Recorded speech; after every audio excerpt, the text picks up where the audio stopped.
గురూజీ నమస్తే అండి. జై గురుదేవ్. అయితే గురూజీ జనరల్గానే ఇప్పుడు కర్మ సిద్ధాంతము, పాపాలు, చెడు, మంచి ఇలా అంటూ ఉంటారు కదా. అంటే అసలు పాపము అంటే ఎట్లా డిఫైన్ చేస్తాం మనం? మంచి చెడు పాపం అంటే అసలు ఎట్లా చెప్తాం? గణనాం త్వా గణపతిం హవామహే కవిం కపీనాం ఉపమస్రమస్తవం జ్యేష్ఠరాజం బ్రహ్మణాం బ్రహ్మణస్పత ఆనశృణ్వన్నోతిభిస్సిరసాదనం గం గణపతయే నమః. యా కుందేందు తుషారహార ధవళ యా శుభ్రవస్త్రాన్వితా వీణ యా వీణావరదండమండితకర యా శ్వేత పద్మాసనాం యా బ్రహ్మాచ్యుత శంకర ప్రభృతి దేవై సదా పూజితః సామాం పాతు సరస్వతి భగవతి నిశేషజాడ్యాపహ. అయం సరస్వత్యే నమః.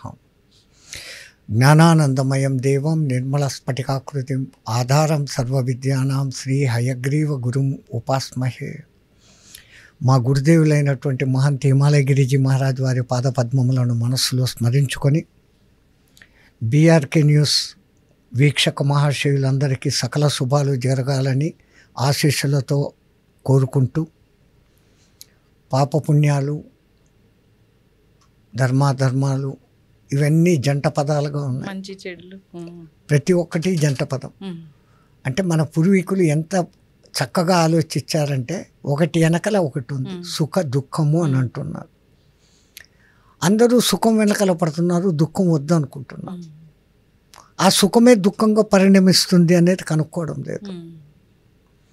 సుఖం కోసం బాగుండాలా అనుకొని ఏదో సంపాదన చేసి నేను వాడికన్నా బాగుండాలా అనుకునే దాంట్లో, ఆ ఇంకా బాగుండాలా అనుకునే దాంట్లో తెలియక కొన్ని పొరపాట్లు చేయడము, తప్పుడు పనులు చేయటము మొదలు పెట్టినప్పుడు ఆ కార్యము పాప కార్యము అని పిలువబడతాం.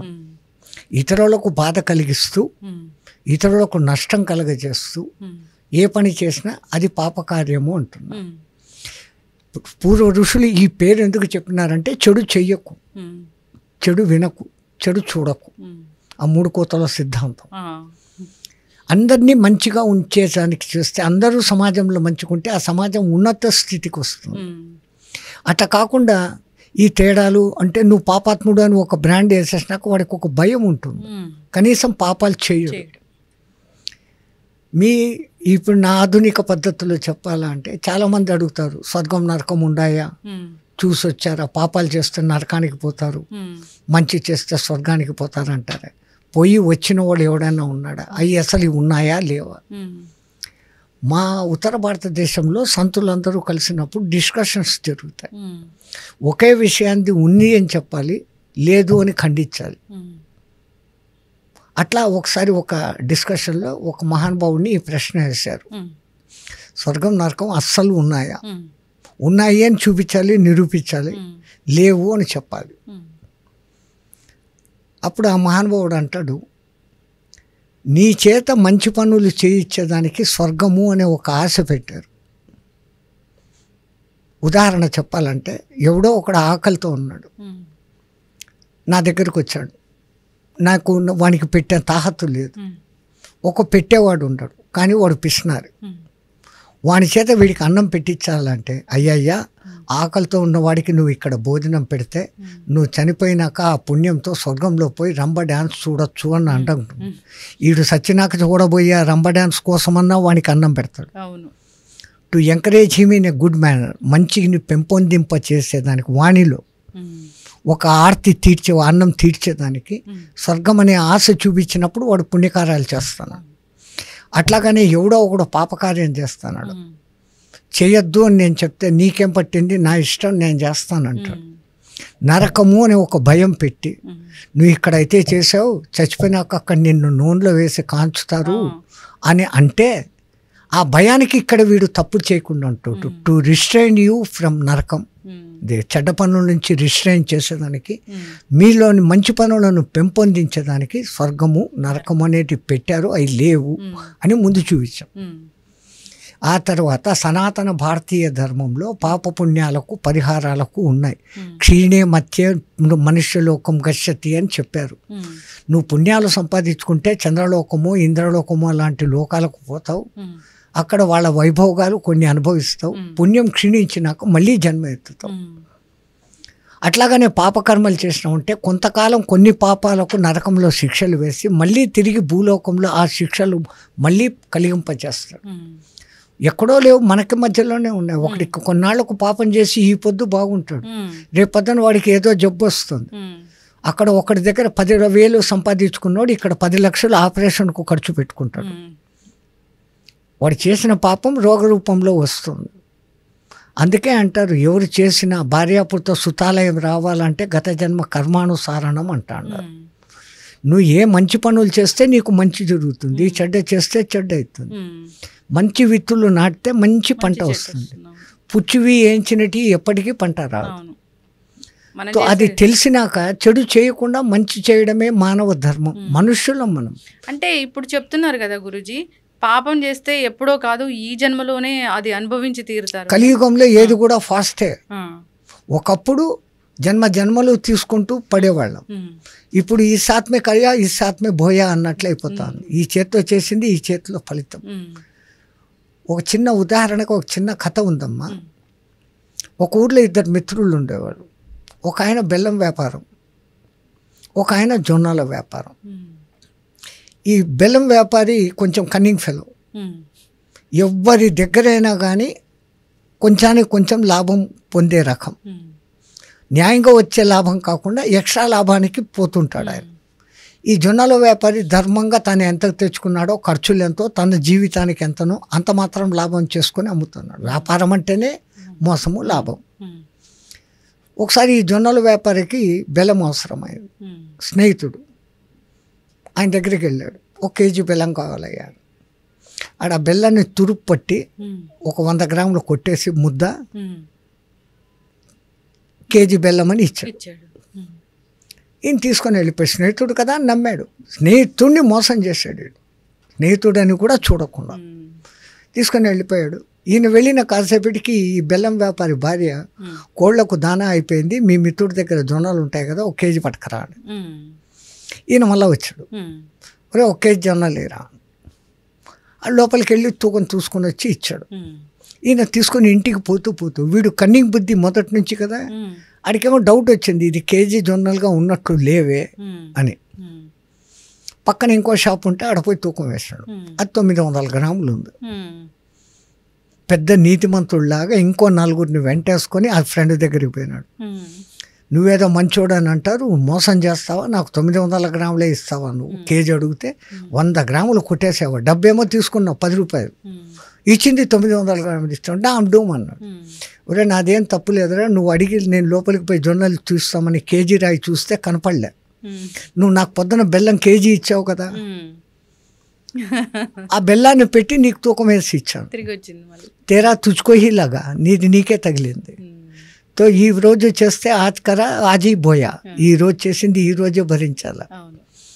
కలియుగము ఏది కూడా ఫాస్టే. పుణ్య ఫలితము అంతే, పాప ఫలితము అంతే. కానీ ఎప్పుడు చూసినా పాపాలు చేసేవాళ్ళు, అన్యాయాలు చేసేవాళ్ళు వాళ్ళే చాలా హ్యాపీగా ఉంటున్నారు, మంచి చేసే వాళ్ళు కష్టాలు పడుతున్నారని అని కూడా అంటున్నారు. ఇదే మీ మాటనే ధర్మరాజు శ్రీకృష్ణుడిని అడుగుతాడు.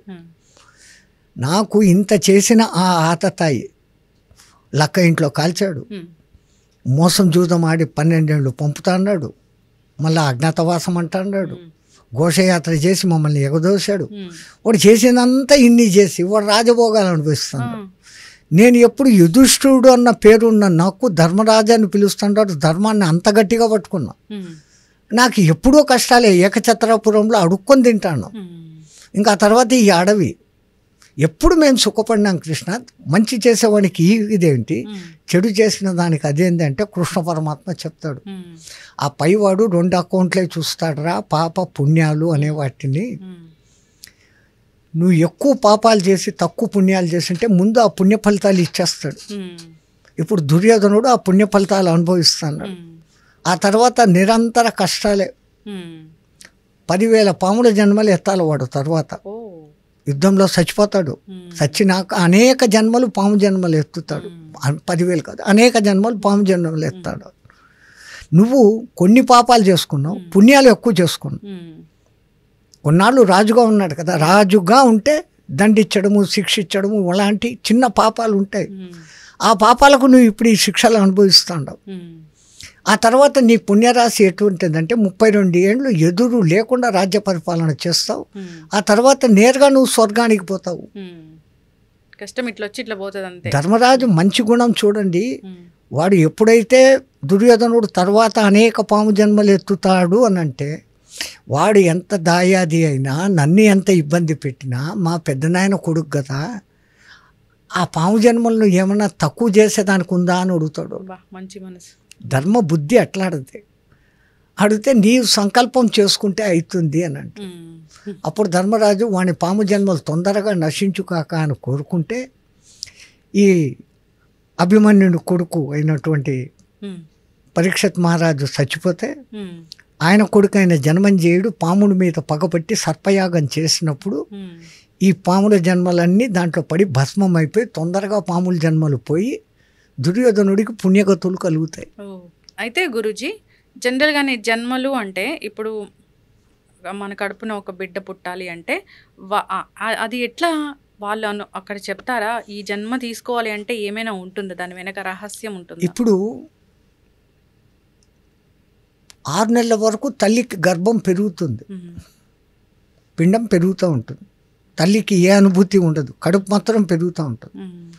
6వ నెల అంతములు ప్రాంతంలో జీవుడు ఏ రుణం తీర్చుకోవాలి, ఎవరికి ఏ రుణపడి ఉన్నాడో, వాని కర్మలు ఏమున్నాయో వాటికి అనుగుణమైనటువంటి జీవుడు ఆ కట్టెలోకి ప్రవేశిస్తాడు, ఆ పిండంలోకి. అప్పుడు తల్లికి కదలికలు తెలుస్తాయి 7వ నెల నుంచి. అంటే ఆ రుణానుబంధ రూపేణ ఏ తల్లికి ఎవరు పుట్టాలా అనేది ఆ జీవుడు ఈ వీర్యకణము ద్వారా ఆ అండంలో ప్రవేశించి పిండమై ఉండి, ఆ తర్వాత ఆత్మస్వరూపంగా లోపలికి వచ్చి ఎంటర్ అయి తాను అనుభవించాల్సిన కర్మాలు, తాను తీర్చాల్సిన రుణాలు తీర్చుకునేకి ఈ జన్మలోకి వస్తాడు. అంటే ఎవరు మన వంశంలో వాళ్ళే, ఒకవేళ ఫాదర్ చనిపోతే ఫాదర్, తాత చనిపోతే తాత, అలా పుడతారా లేదంటే ఎవరైనా? మగాడు మగాడుగానే పుట్టాలని లేదు, ఆడవాళ్ళు ఆడవాళ్ళగానే పుట్టాలని లేదు. ఈ కట్టె ఉపాధి ఆకారాలు వేరే, ఆడ మగ. అది అక్కడ మళ్ళీ మీరు జీన్స్, క్రోమోజోన్స్, XY క్రోమోజోములు మీ సైన్స్ ప్రకారం చెప్తే 23 జతల క్రోమోజోములు ఉంటాయి. దాంట్లో ఒకటి మాత్రమే XY క్రోమోజోము, YY క్రోమోజోము. అది మీటింగ్ అయినప్పుడు మగ ఆడ. పరమాత్ముని దృష్టిలో ఈ రెండు లేదు, లోపల ఉన్న ఒక్క ఆత్మస్వరూపమే నిజమైంది ఒక్కటి అంటాం. అదొకటే ఒకటి. ఓకే గురూజీ, సో అంటే మనం ఉదయం లేచిన దగ్గర నుంచి సాయంత్రం వరకు ఆ భగవత్ నామ స్మరణ చేస్తూ అసలు ఎలా ఉండాలి, జీవితాన్ని ఎలా గడపాలి, ఇంట్లో దీపం అనేది ఎంత ఇంపార్టెంట్ అసలు? అందుకదమ్మా దీపం గురించి, దీపం జ్యోతి పరబ్రహ్మ దీవేనా సాధ్యతే సర్వస్వం దీవం సర్వతమో హరహ తస్మై శ్రీ సంధ్యా దీపం నమస్తుతే అని అంటున్నారే. దీపం వెలిగిస్తే ఏమవుతుంది? చీకటి పోతుంది. జ్ఞాన దీపం వెలిగిస్తే అజ్ఞానం పోతుంది. అందుకే దీపము జ్ఞానానికి ప్రతీకగా చెప్తారు. అందుకే ఏ ఇంట్లో కూడా ముందు సాయం దీపం వెలిగిస్తారు, సంధ్యా దీపం అని దానికి పేరు పెడతారు. పగలంతా సూర్యుడు ఉన్నాడు, ఇప్పుడు రాత్రి ఇంతగెద్దు దీపం ఉన్నా కానీ మనకు వస్తు విశేషణ జ్ఞానం అనేది కలుగుతుంది.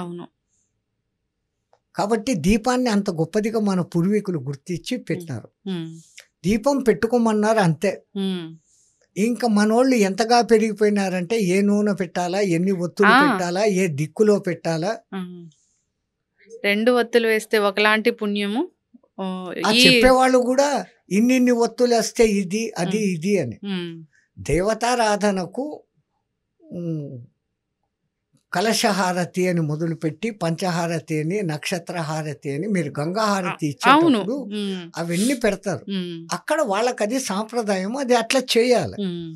మన ఇంట్లో దీపం పెట్టినా మచాల్ దీపం, మనలోని ఉద్దీపనను పెంచేది దీపం, అజ్ఞానాన్ని తొలగించేది దీపం, అంధకారాన్ని తొలగించేది ఆ మామూలు దీపం అయితే దాన్ని జ్ఞానజ్యోతిగా చూసినప్పుడు మనలోని అజ్ఞానం తొలగుతుంది. అందుకని దీపం అని పెట్టారు. ఓకే, దీపారాధన అనేది మనం ఖచ్చితంగా మార్నింగ్ ఈవినింగ్ చేయాల్సిందే. ఎస్, అయితే సూర్యుడు రాకముందు, సూర్యుడు అస్తమించే సమయంలో, అంతే. అదే ర్యాండమ్గా టైం. గురూజీ, మన ఇంట్లో ఆ పూజా గదిలో చాలా రకాల ఫోటోలు పెడతాం కదా, భగవంతుడు ఒక్కడేనా అసలు? ఇష్టదేవత అనేది ఒకటి ఉంటుంది. భగవద్గీతలో కృష్ణ పరమాత్మ నువ్వు ఏ రూపంలో కొలిచినా ఏ పేరుతో పిలిచినా నాకే చేరుతుంది అని అంటున్నా కదా. సో అటువంటప్పుడు ఇప్పుడు నాకు గణపతి అంటే ఇష్టం. నాకు కష్టాలు ఉన్నాయి, సంకటహరుడు వెంకటేశ్వరుడు అని నేను పూజ, నాకు సంకటాలు ఉంటే వెంకటేశ్వరుని పూజిస్తాను. నాకు తొందరగా దర్శనం కావాలంటే అభిషేక ప్రియుడైన శివుణ్ణి చేస్తా. నా దగ్గర బాగా డబ్బు దర్పాలు ఉన్నాయంటే ఆ దేవుణ్ణి అలంకార ప్రియ విష్ణువు అన్నట్టుగా అలంకారాలు చేసి నేను విష్ణువుని పూజిస్తా. ఏది చేసినా దాని వెనకాల ఏంటి పరమార్థము, నాకు మంచి చెయ్యి అని కోరుకుంటున్నాం. నా కర్మలు తొలగిస్తున్నావు అందుకు నీకు థ్యాంక్స్, నాకు కష్టాలు ఇస్తున్నావు అని ఎవ్వడు అనడు. గుళ్ళోకి పోయి నా కోరికల లిస్ట్ అనేది చదువుతాడే తప్ప నువ్వు నాకు కావాలి, నీ అనుగ్రహం నాకు కావాలి, నీ కృపా దృష్టి నా మీద పెట్టు అని అడిగేవాడు ఒక్కడు కనపడ్డు. అన్నీ ఇచ్చిన కాళ్ళు చేతులు కండ్లు అన్నీ సక్రమంగా నీకు ఇచ్చాడే, వానికి ఏ పొద్దున్నా నువ్వు థ్యాంక్స్ చెప్తాండావా? ఇంకా ఇది కావాలా అది కావాలా అంటాడు. నీ కోరికలే వాని మీదకి వేస్తాడు. అంటే ఒక్కొక్కసారి చాలా ధనం ఉంటుంది, ఒకటేసారి అది అంటే ఐటీ రైట్స్ జరగచ్చు, దొంగలు పడచ్చు, ఏదైనా కావచ్చు, ఒకటేసారి వెళ్ళిపోతూ ఉంటుంది. అది ఎందుకు జరుగుతుంది గురూజీ? సిరిదా వచ్చును నారికేళంబుల జలంబులు పోలే, సిరిదా పోయిన పోవును కరిమింగిన వెలగపోలే.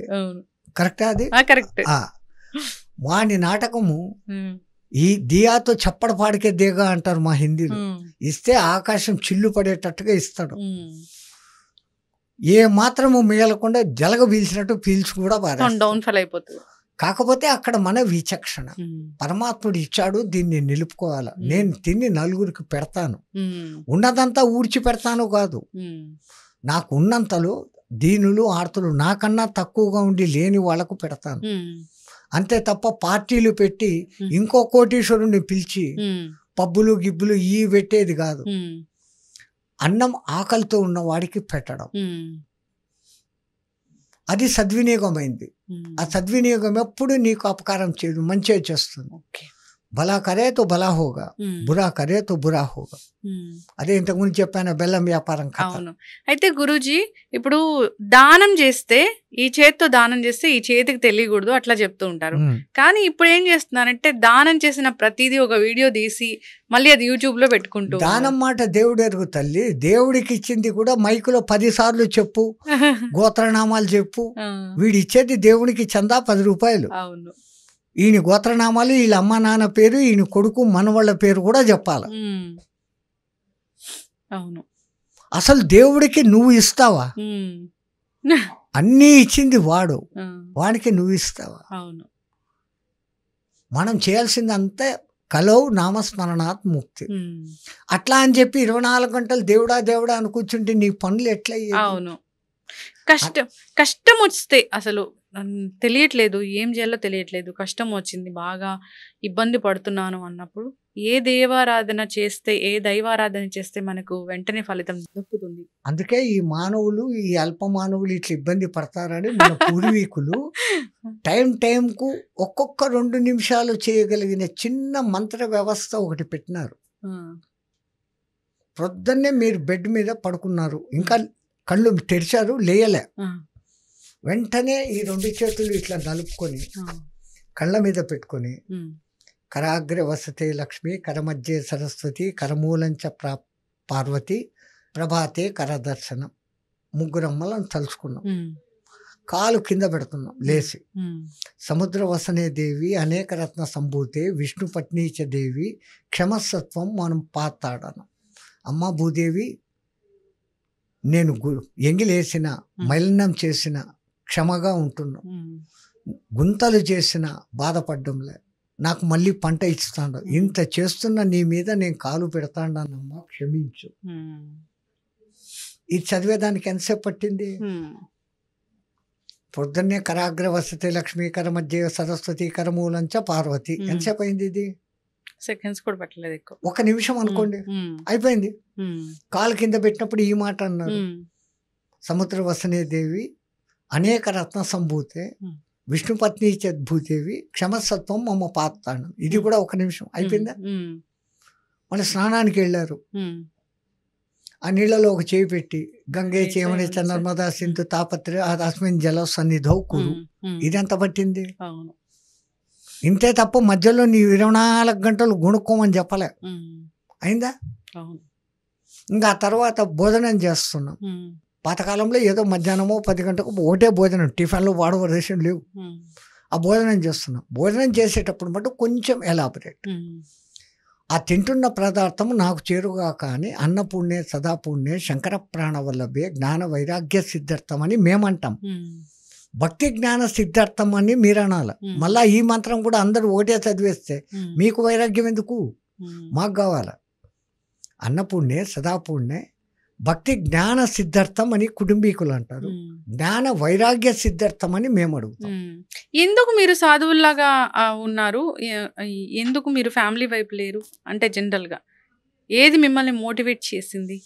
నాది ఏం మోటివేషన్ లేదు నా వరకు. కొంతమందికి చిన్నప్పటి నుంచి ఒక తపన ఉంటుంది, నేను 24 గంటలు భగవంతుడితోనే ఉండాలా.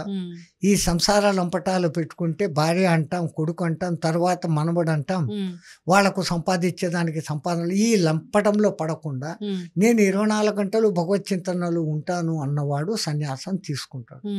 దాంట్లో కూడా పద్ధతి క్రమ సన్యాసం అనే వ్యవస్థ ఉంది.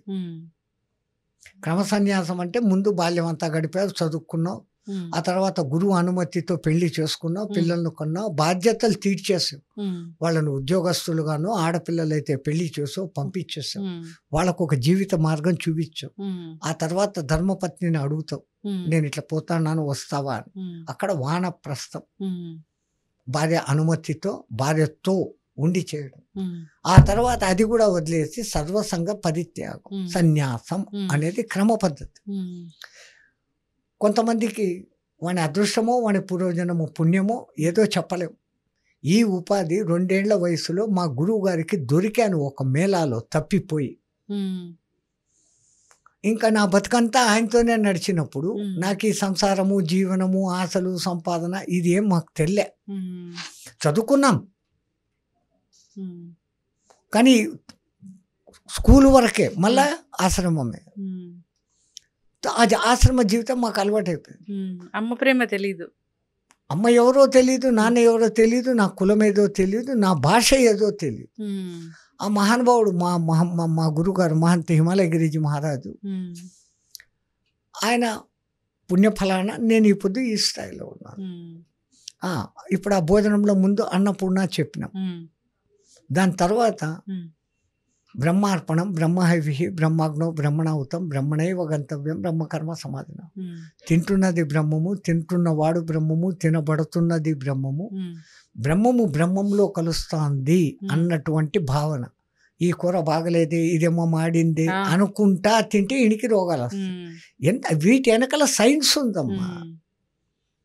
ఈ తింటున్న పదార్థం అంతా నాకు జ్ఞానాన్ని, భక్తిని ఇవ్వుగాక అనుకొని తింటాను. రెండవది తింటున్నది బ్రహ్మం. బాగలేదు, ఉడకలేదు, ఈ వంకాయ కూర నాకు నచ్చదు, ఈ మాటలు అక్కడ రావు. పరబ్రహ్మం అన్న భావనతో తిను.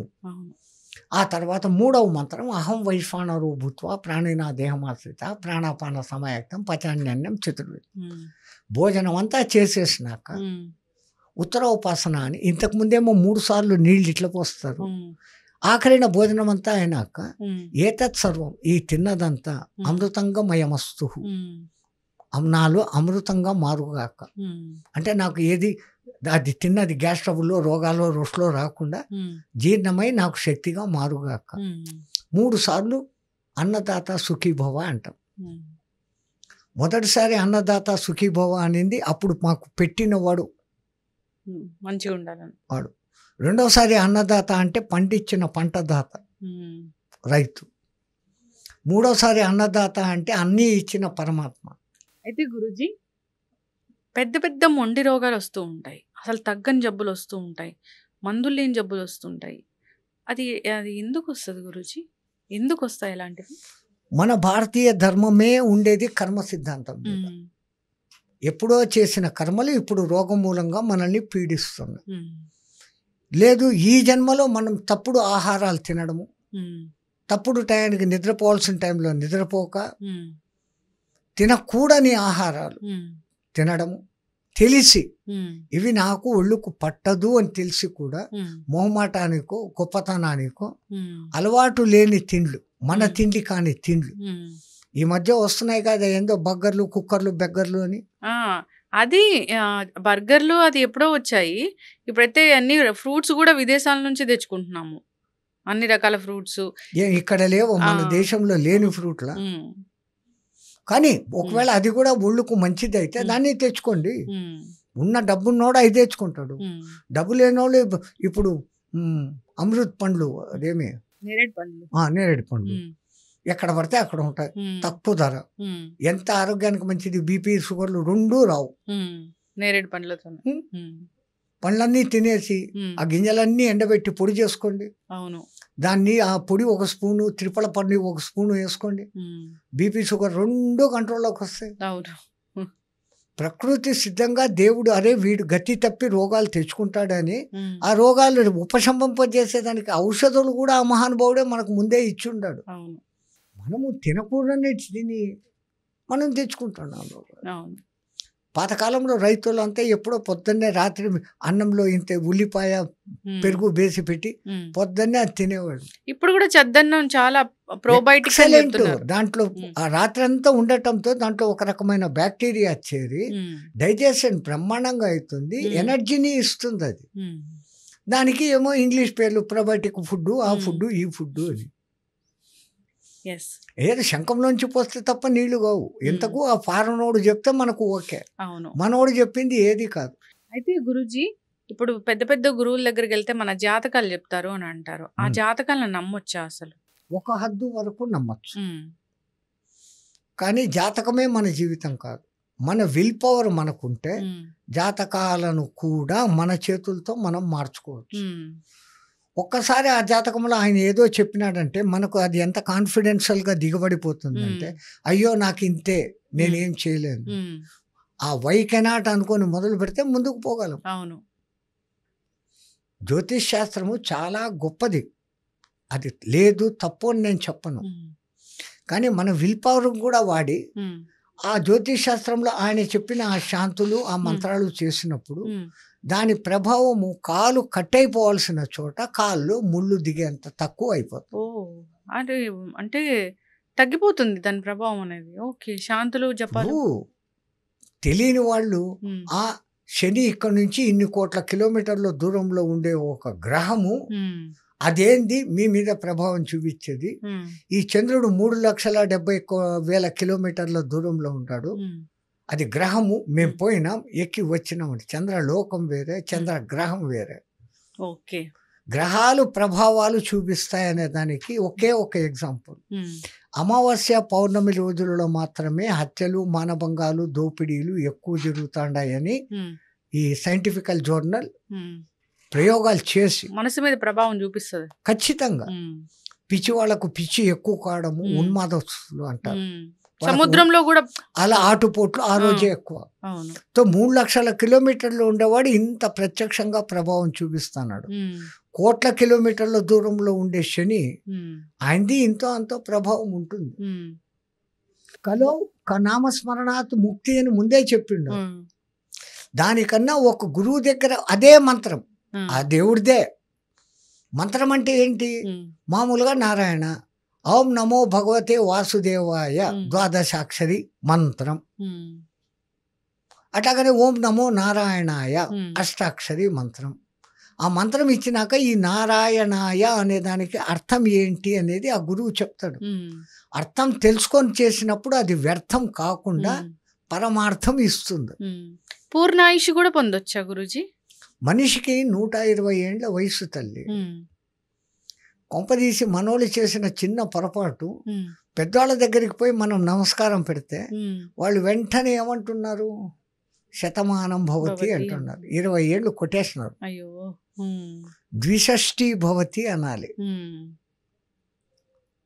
షష్ఠి షష్ఠి ఉమ్, 120 ఏళ్ళు ఉమ్, ప్రతి ఒక్కడు బతకచ్చు. ఉమ్, కానీ ఈ టెన్షన్లు కోపాలతో ఈ ఊపిరిలు ఎక్కువ తీసేసుకొని తాను వాడుకోవాల్సిన దానికన్నా ఎక్కువ వాడుకుంటే, మీ దగ్గర బ్యాంక్ బ్యాలెన్స్ 1,00,000 ఉందమ్మా, రోజు రూపాయి తీసుకుంటే 1,00,000 రోజుల వరకు బ్యాంకోడు ఏమండు. అవును. రోజు విడిచి రోజులో ₹1 తీసుకుంటే 2,00,000 రోజుల వరకు వాడు ఏమన్నాడు. ఇప్పుడు మీ వయసు 109 ఏళ్ళు గురూజీ. ఏప్రిల్ 2కు 109 కూడా పోయి 110 వచ్చింది. 110 వస్తాయి అంటే మీకు ఎలాంటి టెన్షన్స్ ఉండవు, డబ్బు మీద ఆపేక్ష ఉండదు కాబట్టి మీరు ఇంత లైఫ్ని చాలా లాంగ్ లైఫ్ వచ్చింది అనుకోవచ్చా? మాకైతే అట్లా ఉండదు కదా. మరి మా ప్రాణాయామ, మా గురువు నేర్పిన ప్రాణాయామ వ్యవస్థ. ఒక మనిషి ఒక్క రోజుకు సైంటిస్టులు కూడా దాన్ని లెక్కలు వేసి ప్రయోగాలు చేసి యావరేజ్ తీశారు. బ్రీత్ 21,600 21,600 హంస జపం. 213 + 6 మళ్ళా 9 సంఖ్య. అది సర్వం కలిద్వం బ్రహ్మ. అన్ని ఊపిరిలు తీసుకొని వదిలేస్తున్నాడు. మామూలుగా అంతా తీసుకుంటే 120 ఏళ్ళు ఉంటాడు. కానీ నన్ను అంటావా, ఆవేశం, కోపం, బాధ, ఈ టయాలలో ఊపిరిలు ఇంకా ఎక్కువ తీసుకుంటాడు. అప్పుడు వాని ఆయుష్ ప్రమాణం తగ్గుతారు. ఊపిరిని ఎంత తగ్గించుకొని కంట్రోల్ చేసుకుంటే వాని ఆయుష్ ప్రమాణం అంత పెరుగుతుంది. మనిషి 21,600 అంటే గంటకు 900, నిమిషానికి 15. క్యాలిక్యులేషన్ లెక్కల ప్రకారం. తాబేలు నిమిషానికి ఒక్కసారి వాసన తీసుకుంటాం. 2,000 ఏళ్ళు బతుకుతాయి. ఈ కుక్కలు పిచ్చుకలు ఎగురుతాయి గగ్గని, ఆయాసపడినట్టు 4 ఇట్లా పెట్టి అంటుంటాయి. ఎంత ఎక్కువ ఊపిరిలు తీసుకుంటాయి. దాని వయసు ఏంది 18 ఏళ్ళు. సైంటిస్టులు అన్ని గుర్రము, ఏనుగు వీటన్నిటినీ శ్వాసలను టెస్ట్ చేసి ఏవి ఎంత కాలం బతుకుతున్నాయో ప్రూఫ్తో సహా చెప్పారు. ఏనుగు 100 ఏళ్ళు, పాము 300 ఏళ్ళు. వాటి శ్వాసలు అంత తగ్గించుకుంటున్నాయి. ఒక సాధకుడు కూడా తన శ్వాసలను తన నియంత్రణలో పెట్టుకొని నిమిషానికి కేవలం 1 ఊపిరో లేదా 2 నిమిషాలకు 1 ఊపిరో చేయగలిగిన స్థాయికి పోయినప్పుడు మహావతార్ బాబా లాంటి స్థాయి 5,000 ఏండ్లుగాను ఉన్నాడు ఆ మహానుభావుడు. ఎంతోమంది సాధకులు, సిద్ధులు ఇప్పటికీ. నాకు 110 అంటేనే మీరు ఇంత ఆశ్చర్యపోతున్నారు. కాశీలో ఒక మహానుభావుడు ఇప్పటికీ ఉన్నాడు, శివానంద అని, యోగా క్లాసెస్ నడుపుతాడు. ఆయనకు 124 ఉన్నప్పుడు పద్మశ్రీ అవార్డు వచ్చింది ఒక 2-3 ఏళ్ల కింద. ఇప్పుడు బహుశా 130 ఉండొచ్చు. కాశీలో ఉన్న 64 ఘాట్లలో సరస్వతి ఘాట్ అనే చోట, నేను అడ్రస్తో సహా చెప్తాను. ఆయనది స్వామి శివానంద యోగాశ్రమ క్లాస్ అని ఉంది. ఈ పొద్దుకు ఆ మహానుభావుడు ఉన్నాడు మన కండెదురుగానే. కాశీ యాత్ర ఖచ్చితంగా చేయాలని చెప్తారు కదా గురువు గారు. అసలు ఏం తెలుస్తుందండి కాశీకి వెళితే మనకి? చతుషష్ఠి కళలు అన్నట్లుగా 64 ఘాట్లు అని ఉన్నాయి. ఆడొకటి ఈడొకటి కదా, లైన్గా ఉంటుంది. ఆ గంగా నది పొడుగున ఈ పక్క ఉంటుంది. ఆ పక్కన పోతే ఉత్తర కాశీ అని వ్యాసుడు ఉన్నటువంటి క్షేత్రంగా ఉంటుంది. పరమ పుణ్యమైనటువంటి పరమాత్ముని 12 జ్యోతిర్లింగాలలో ఒకటైనటువంటి స్వామి అక్కడ ఉన్నారు. అమ్మవారు శక్తిపీఠాలలో గొప్పదైనది ఒకటి అక్కడ ఉంది. కాలభైరవ స్వామి ఉన్నాడు, డుండి గణపతి ఉన్నాడు, బేడి ఆంజనేయ స్వామి ఉన్నాడు. తర్వాత ఒక్కొక్క ఋషిమునీశ్వరుడు, ఒక్కొక్క దేవీ దేవతలు ఆరాధించి స్థాపించిన శివలింగాలు ఉన్నాయి. ఇన్ని ఉన్న పవిత్ర క్షేత్రానికి వేల సంవత్సరాల నుంచి ఋషిమునులు వచ్చి అక్కడ, ఇప్పుడు అంటే సిటీ, కంక్రీట్ జంగల్, ఒకప్పుడు అదంతా మంచి జంగల్, అరణ్యం. అక్కడ ఎంతో మంది మహాత్ములు ఆ గంగా తీరంలో తపస్సులు చేసినారు. వాళ్ళ వైబ్రేషన్స్ అంతా ఈ పొద్దుకు ఉన్నాయి. నిత్యము మంత్రఘోష దాన్ని పవిత్రీకరించేస్తున్నాయి. ఆ రెండవది గంగమ్మ తల్లి. మొన్న ఎప్పుడో కుంభమేళా జరిగినప్పుడు రికార్డు 60 కోట్ల మంది స్నానాలు చేశారు. ఆ నీళ్ళ పవిత్రత దెబ్బ తినలేదే. అందుకని కాశీ క్షేత్రం క్షేత్రాలన్నిట్లోకి గొప్పది. ఏ క్షేత్రాన్ని వాళ్ళు అట్లే చెప్పుకుంటారులే. మా బద్రీ కేదార్నాథ్ను మేము అట్లే చెప్పుకుంటాం. నేపాల్లో పశుపతినాథును అంతే చెప్పుకుంటారు. ఏ దాని గొప్పతనం దానికి ఉంది. కాకపోతే అక్కడున్న వైబ్రేషన్స్ను అనుభవిస్తూ మనం ఆ భక్తిభావంతో పోయినప్పుడు మనకు అది కాంటాక్ట్ అవుతుంది. ఏదో యాత్రగా పోయినాము, టూరిస్టులుగా పోయినాము అన్నట్టు పోతే ఉమ్. ఏం లేదు. అవును. యద్భావం తద్భవతి. తద్భవతి. చనిపోయిన మనిషి మళ్ళీ జన్మిస్తారా గురూజీ? ఈ మధ్యనే ఎన్నో ప్రూఫ్లు బయటకు వస్తున్నాయి కదమ్మా. ఉమ్. మొన్న ఆమె మన భారతీయ అమెరికన్ ఆస్ట్రోనాట్ ఒక ఆమె చనిపోయింది, కల్పన చావ్లా. జూహ్లీ చావ్లానా కల్పనా కల్పనా చావ్లా. చావ్లానా. ఉమ్. ఆమె ఇప్పుడు ఒక స్టేట్లో, ఉమ్. మలయాళం స్టేట్లోనో కర్ణాటక స్టేట్లోనో, ఉమ్. అక్కడ వాళ్లకు ఎట్టి పరిస్థితుల్లోనూ ఇంగ్లీషు హిందీ వచ్చే ప్రసక్తి లేదు. ఉమ్. ఆ పిల్లవాడు శుభ్రంగా నేను జూహీ చావ్లా, అదేమి చావ్లా, కల్పన చావ్లా. కల్పనా చావ్లాను అని అంటున్నాడు. ఉమ్. ఆ మాటలు అంటున్న దానికి ప్రూఫ్ ఆ వయసు పిల్లోడు ఉమ్. అంత స్పష్టంగా ఇంగ్లీష్, అది అమెరికన్ అసెంట్. అంటే గత జన్మ జ్ఞాపకాలు కూడా గుర్తుంటాయా? ఓకే, ఈ జన్మలో వచ్చారంటే మన మైండ్ లో స్టోర్ పరమాత్ముడు అసలు మనం ఇంకో జన్మ ఎత్తామంటే గత జన్మలు అన్నీ పెట్టుకొని దాంట్లో అనుభవించాల్సిన కర్మలనే ఇక్కడ మనం అనుభవిస్తున్నాం. కానీ మనకి ఎలా కానీ పరమాత్ముడు ఆ మాయా అనే కవర్ పెట్టబట్టి ఉమ్. అవన్నీ కూడా గుర్తుకొచ్చేస్తే పిచ్చి పట్టిపోతాం. అవును. పోయిన జన్మలో నేను కుక్కనా, పోయిన జన్మలో అది చేశానా, పోయిన జన్మలో ఇది చేసినానా, ఈ చింతనతో ఈ జీవితాన్ని భ్రష్టు పట్టించుకుంటాం. అవును. ఆయన అట్లా చేయకుండా ఒక పొర పెట్టేస్తాడు. ఉమ్. ఆ పొర ఎక్కడో ఒక చోట బ్రేక్ అయ్యి ఉమ్. కొంతమందికి గుర్తుకొచ్చేస్తుంది. ఉమ్. అందుకే ఎవరైనా చూస్తే ఎప్పుడో చూసినా గుర్తున్నట్లుగా అనిపిస్తూ ఉంటుంది. అది తెలీదు. ఏదో జన్మలో ఎప్పుడో మీరు ఆయన్ను చూసింటారు. అవును. అది ఆయన సడన్ గా మనకెంతో ఆత్మీయుడు అనిపిస్తుంది. ఉమ్. కారణం అది. అవును. ఇంతకు ముందే ఈ పని చేశామే అన్న ఫీలింగ్ కూడా వస్తూ ఉంటుంది కదా గురూజీ? అసలు మీకు తెలియకుండా ఒక కొత్త పని చేసేస్తారు. ఉమ్. మీరు రచయిత కాదు, ఉమ్. కానీ ఆల్ ఆఫ్ ఏ సడన్ మీరు ఒకసారి ఒక మంచి అద్భుతమైన రచన చేసేస్తారు. ఉమ్. చెప్పలేం అవును. ఎవరు ఏం చేస్తారు. ఉమ్. ఇప్పుడు మీ ఛానళ్లలోనే ఉమ్. ఆయన రవిశాస్త్రి గారు అని ఉన్నారు కదా, ఉమ్. నిరవి టీవీ. ఉమ్. ఆయన మీకంతా ఏం తెలుసు? జ్యోతిష్యుడుగా తెలుసు, సాధకుడిగా ఎంతమందికి తెలుసు? ఉమ్. తెలీదు. పండిత శ్రీరామ శర్మ శిష్యుడైనటువంటి డాక్టర్ మారెళ్ళ రామకృష్ణకు బంధువు, ఉమ్. శిష్యుడు. ఉమ్.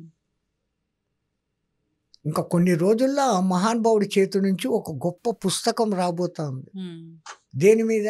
శ్వాస మీద. ఉమ్. ఇప్పుడు అందరికీ దాని ఇంపార్టెన్స్ తెలియడం లే. ఉమ్. అది లేకుండా మనం లేం. అవును. కానీ ఎంతో ఇంపార్టెంట్ ఆ శ్వాసను మనం ఏమాత్రము పట్టించుకోవడం లేదు. అవును.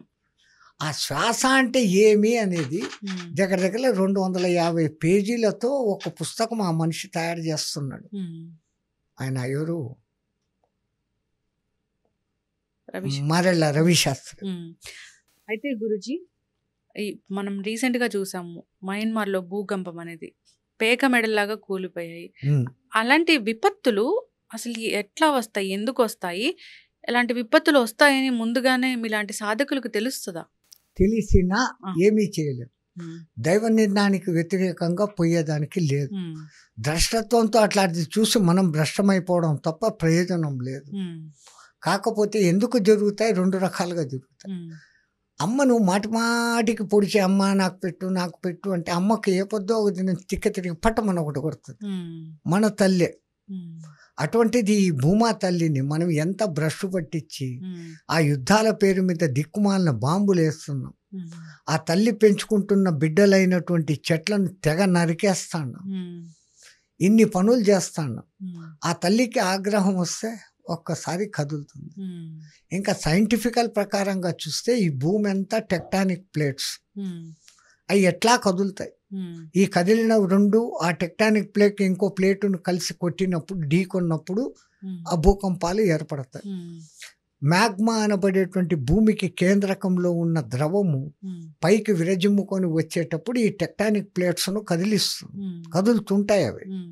అవి ఒకదానికొకటి కొలీడ్ అయినప్పుడు ఆ కొలీడ్ అయ్యే చోట భూకంప ప్రధాన కేంద్రాలు వస్తాయి. అటువంటి చోట కట్టకూడదు సిటీలు, పట్టణాలు.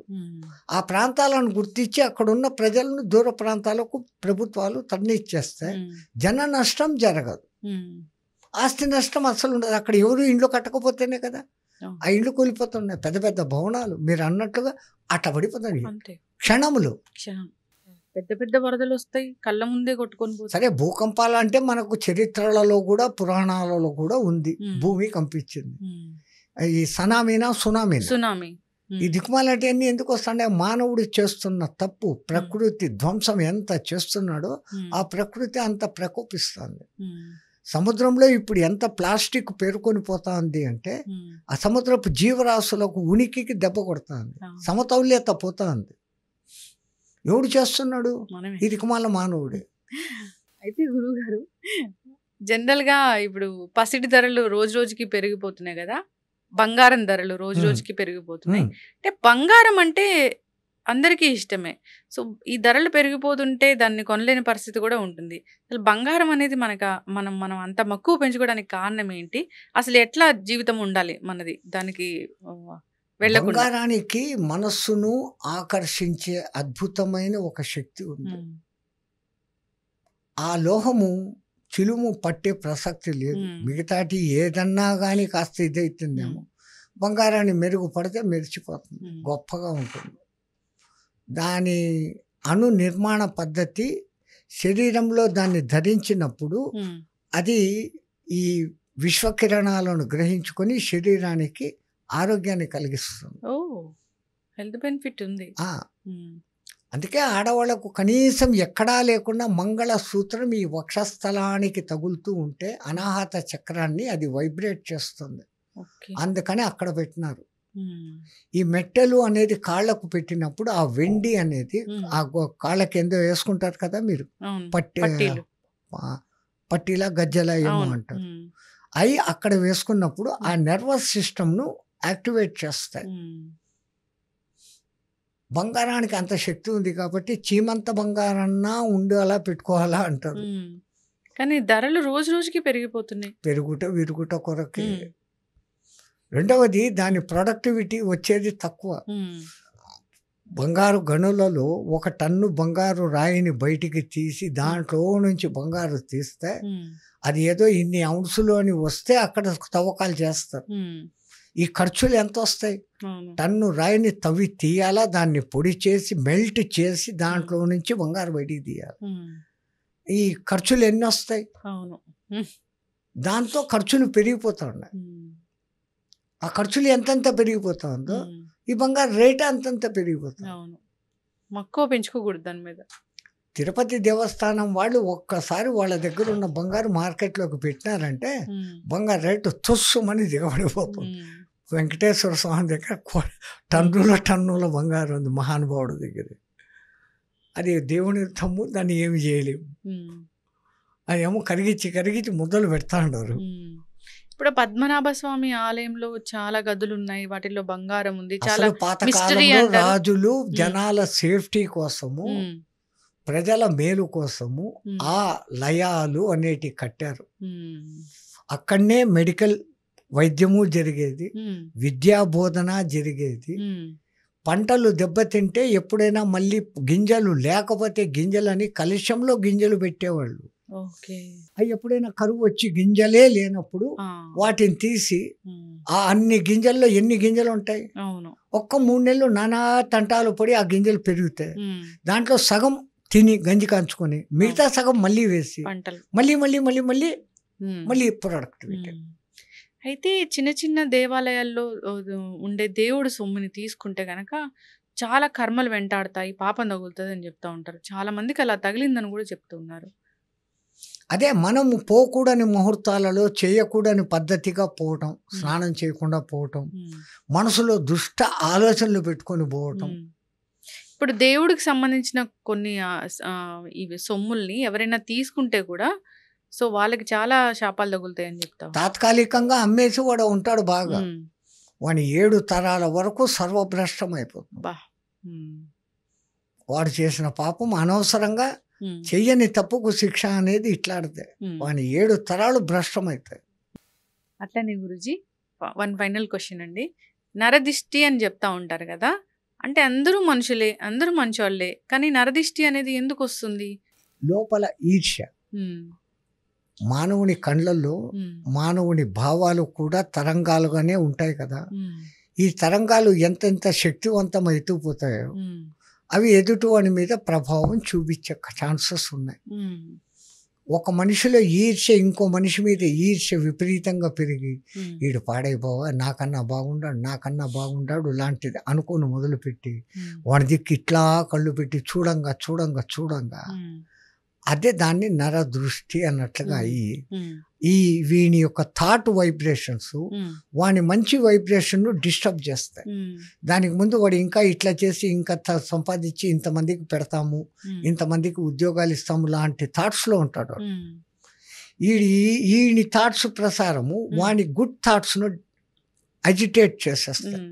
మరి నరదృష్టి తగలకూడదంటే, ఎవరైనా బ్యాడ్ దృష్టి మన మీద పడకూడదు అంటే దానికి మంత్రశాస్త్రంలో కొన్ని రకాల క్రియలు చెప్పి ఉన్నారు. ఆ పూజలు చేసి శాంతి చేసినప్పుడు తగ్గుతుంది. రెండవది విభూది సంప్రోక్షణ, విభూది పెట్టుకొని కనీసం ఒళ్ళు మీద ఎక్కడో ఒక చోట లేదు. ఆంజనేయ స్వామి సింధూరం అతి శక్తివంతం. అది థాట్స్ని ఎవరిదైనా వేరే వాళ్ళ థాట్స్ని రిఫ్లెక్ట్ చేసి వెనక్కి కొట్టేస్తాం. మన చుట్టూ ఒక రక్షణ షీల్డ్ ఏర్పడుతుంది. కళ్ళకైతే కనపడదు, మీకంతా కళ్ళకు కనపడితేనే నమ్ముతామనే సైన్స్ యుగంలో మీరున్నారు. సైన్స్కు అందనిది ఎంతో ఉంది, సెన్స్లో ఉంది. సైన్స్లో నిన్న మొన్న పుట్టింది. కాకపోతే మన పూర్వీకులు 9 గ్రహాలు ఉన్నాయని ఎప్పుడు చెప్పారు, మీరు ఎప్పుడు కనుక్కున్నారు? పంచాంగము ఈ పొద్దుకు పక్కాగా ఆ గ్రహణం పలానా అప్పుడు అంటే అప్పుడే వస్తుందా? 5 ఏళ్లకు ముందే చెప్పేస్తారు వాళ్ళు గ్రహణం ఎప్పుడు వస్తుంది. అవును, గ్రహణ ప్రభావాలు ఉంటాయా గురుజీ? ఏం జరుగుతుంది? మీ సైన్సే అంటుంది సూర్యుడు భూమి చంద్రుడు ఒకే లైన్లో ఉన్నప్పుడు సూర్యగ్రహణం, చంద్రుడు భూమి సూర్యుడు మధ్యలో ఉన్నప్పుడు ఈ గ్రహణం అని అంటున్నారు. ఆ కాంతి కొన్ని క్షణాలు భూమికి చేరకుండా పోవటం మూలంగా ఇక్కడ భూమి మీద పత్రహరితంలో మార్పులు, క్లైమాటికల్ కండిషన్స్లో ఆ ఫ్రాక్షన్ ఆఫ్ సెకండ్లలోనే అన్ని మార్పులు జరుగుతాయి. నిరంతర సూర్యుని ఫ్లో ఉన్నప్పుడు జరుగుతున్న క్రియలు వేరే, ఒక్కసారి దానికి ఆటంకం పడినప్పుడు వేరే. మరి మబ్బు పడినప్పుడు అవుతుంది కదా అని ఇలాంటి మబ్బు ప్రశ్నలు వేస్తారు కొంతమంది. మబ్బు ఇక్కడనే పడింది, భూమి అంతా పడలేదే. గ్రహణం అనే వచ్చి సూర్యుడు సంపూర్ణ సూర్యగ్రహణం వస్తే మొత్తం పక్షులే భ్రమపడిపోయి సాయంత్రం అయిపోయిందని భూమిలోకి వచ్చేస్తాయి పాపం. అంత తెలివిగల పక్షులు. ఈ పక్షులు దానికి ఉన్న మ్యాగ్నెటిక్ వేవ్ లెంత్ జ్ఞానం మనకుందా అమ్మా? మన చుట్టూ మ్యాగ్నెట్ ఫీల్డ్ ఉంది, ఎలక్ట్రోమాగ్నెట్ ఫీల్డ్ ఉంది. ఏం మనం పట్టించుకుంటున్నాం? ఇప్పుడు తెలీదు అంటే ఇది ఎట్లా జరుగుతుంది ఏంటి అనేది. ఇప్పుడు భార్యాభర్తల బంధం చాలా గొప్పది ఇలా చెప్తూ ఉంటారు, కానీ రీసెంట్గా చాలా చూసాము. ఆడపిల్లలకు సహనం ఉండాలి, అలా ఉండాలి, ఏదైనా కష్టం వచ్చినా భరించే శక్తి ఉండాలి, ఇలా చెప్తూ ఉంటారు. కానీ ఈ మధ్య ఎక్కువగా ఏం చూస్తున్నామంటే భర్తలను చంపేస్తున్న భార్యలను చూస్తూ ఉన్నాము. ఒకళ్ళైతే భర్తను చంపేసి డ్రమ్ములో పెట్టారు, ఇలా రకరకాలుగా చేస్తూ ఉన్నారు. ప్రియుడి వ్యామోహంలో పడి సొంత బిడ్డలను చంపే తల్లులు మాతృమూర్తులు తయారవుతున్నారు. అంత కఠినమైన మనసు ప్రభావం, మీ టీవీల ప్రభావం అంత అద్భుతంగా ఉంది. ఇంతకుముందు ఈ సీరియళ్ళు దిక్కుమాలిన సీరియళ్ళు లేవు. అత్తాకోడళ్ళ యుద్ధం ఒక దాంట్లో కూడా మంచి చూపిస్తారుగా, మంచి అత్తాకోడళ్ళను కూడా చూపిస్తారు. ముందంతా చెత్త చూపించి మళ్ళీ ఎక్కడనో మూలను మంచి చూపిస్తే ఏం జరిగేది? జరగాల్సిన డ్యామేజ్ ఇది జరిగిపోతుంది కదా. మనిషిలోని ఆకర్షణలు, ఇష్టాలు ఈ మధ్య నాకు అది ఇంపార్టెంట్ అనుకుంటున్నారు. పాతకాలంలో వాటిని త్యాగం చేసి నా కుటుంబం బాగుండాలా అనుకొని భరించుకునేవాళ్ళు. భర్త భరించుకునేవాడు, భార్య భరించుకునేది, ఎన్నిటినో త్యాగం చేసుకునేవాళ్ళు. ఇప్పుడు నేను ఎందుకు త్యాగం చేయాలి? నేను అనుభవించాలి, నేను బాగుండాలి, ఎవడు ఎట్టన్నా పోను. ఎందుకు వస్తుంది? చదివినప్పటి నుంచి మంచి జ్ఞానమైనటువంటి చదువు, ధర్మం ఏంటి, న్యాయం ఏంటి, రామలక్ష్మణులు ఏంటి, రాముడు ఏంటి, సీత ఏంటి, ఈ కథలు ఎక్కడా లేవు. చదువుల్లో అంతా ఎప్పుడు ఇంజనీర్ అవ్వాలి, ఎప్పుడు డాక్టర్ అవ్వాలి, ఎప్పుడు డబ్బు సంపాదించాలి, బిజినెస్ మ్యాన్ ఎలా అవ్వాలి. మంచిదే, కానీ అదొక్కటే జీవితం కాదు కదా. నువ్వు 24 గంటలు డాక్టరు ఇంజక్షన్లు ఎక్కించుకుంటానే ఉంటావా? అమ్మ నాన్నను చూసుకోవడం, పెళ్లి చేసుకొని భార్య బిడ్డలను చూసుకోవడం, వాళ్ళను ఉన్నతిలోకి తేవటం, ఒక నలుగురికి నీకుండే డబ్బుగా నువ్వు సంపాదించిన డబ్బు ఒక నలుగురికి అన్నదానం, పాత బట్టలు ఇచ్చి ఉడకబెట్టి దాన్ని శుద్ధి ధోకే కడిగి ఉతికి ఆ వస్త్రాలు ఏమన్నా దానము ఏమి.